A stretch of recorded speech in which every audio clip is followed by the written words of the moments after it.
You're watching Thrifty Kaniffy. Hello everyone and welcome to Thrifty Kaniffy. So I'm back with a review and reviews of electrician knives today, but it's going to be a little different. I actually didn't feel like I could do off-the-cuff review of an electrician knife with all the history and all the background information that is required to adequately describe the knife. So I've created a full-scale production to do that, and I just want to quickly go over these two knives and then we'll get into that production and you guys can have a look at that. Alright, so first up we have this Camillus, and it's just a black composite handle, stainless bolsters or nickel silver bolsters, and the brass liners and stainless springs.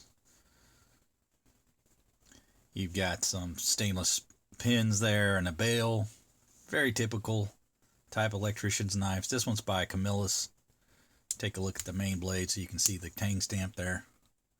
And this one was made between 1989 and 2009 when Camillus closed their doors. It's got a half stop on it. Pretty snappy. Really well made knife. I'm pretty sure this is carbon blades. I got this used on eBay. Around $15-20, something like that. And of course you got your telltale electrician knife blade here, the one that makes the difference. This is the combination screwdriver and wire stripper blade, and the edge goes up about 1/3 of the way before it stops, and it just becomes a slot headed screwdriver. You've just got the one little cutout here. And of course the liner lock is only for the screwdriver blade. The spear point doesn't have any kind of lock on it at all. It's just half stop. So there you go. There's a Camillus. Pretty typical electrician's knife. I don't think I'm going to be showing you guys anything you're not already aware of with this particular knife. Now this one's a little different. This is an old timer. Model number is 2171 OT, and the model number is actually on the hock bill. There's Schrade there on the bottom half, the tang there, and then 2171 OT, the model number. You got this little stamp on here that lets you know that this was made in 05 when they moved over to China.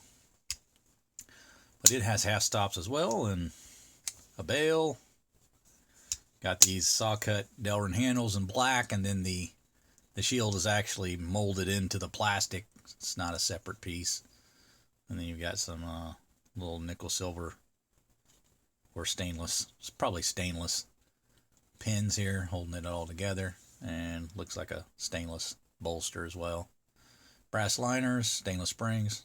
Again, this is 3-spring design because you got both a hock bill and a spear point, so it adds a blade. Now, it's not all that uncommon to have a hock bill with a screwdriver blade, but this one adds a third blade, so a little different in that regard. And okay, then you go to your screwdriver blade, and this one has a blade edge almost 3/4 of the way up before it kind of rounds off here, about right here. And got your nail nick and just the one cut out, and pretty flimsy little screwdriver tip. It's too thin, really. But there you have that. And of course, it's got the liner lock on that blade. So just wanted to quickly kind of go over those two knives. And now we can get into the history of the electrician's knife. Just a short introduction to get us going here. So roll tape.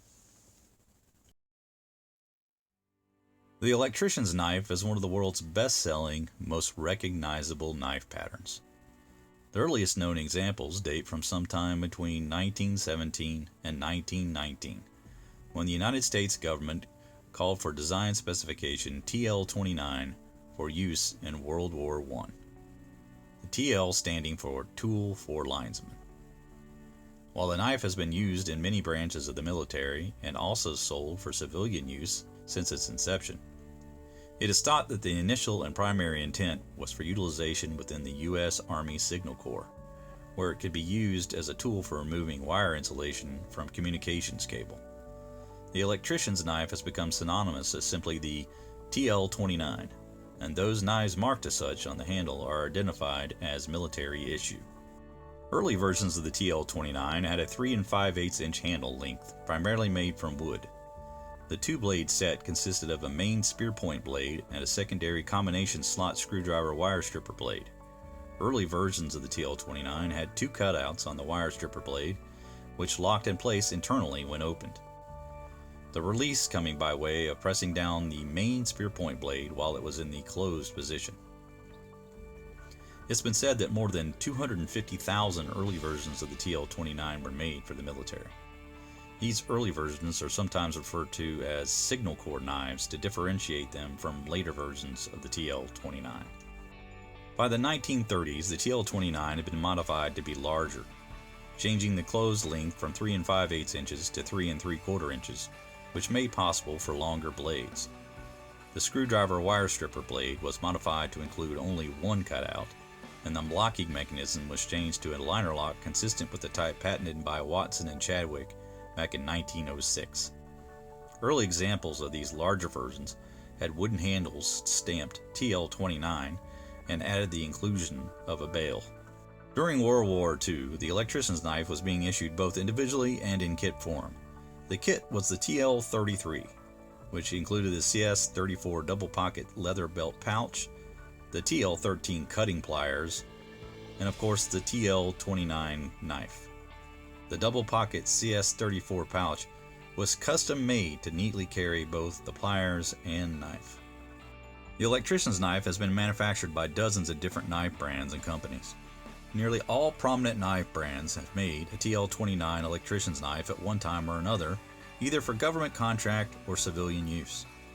Today, the popularity of multi-tools such as the Leatherman and the predominance of the Phillips head screw over the slotted head screw has greatly reduced the TL-29's popularity among the general public. While there are still companies making the pattern today, most seem to market their sales specifically among tradesmen. For knife collectors though, the TL-29 represents both a knife of U.S. military significance and one of a bygone era when slot-type screws were the fastener of choice. Second-hand examples are plentiful and affordable among eBay, and knife shows making it possible to find a wide array of variations to collect. The over 100-year-old design is deserving of its place among any reputable knife collection, and I would presume it to be a must-own knife for any serious collector.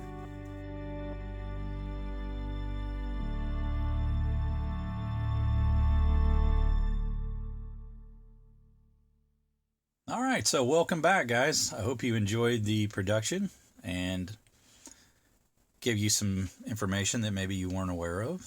I tried to put a lot into one small piece there and provide some background and information about how the knife was used during the war and some of the differences between the first two editions of the electrician's knife. But that's about going to do it for me, guys. I hope you enjoyed the video. Make sure you like and subscribe. Hit that bell to be made aware of new videos when they drop. I hope everyone has a wonderful day. And please do take care. Bye-bye.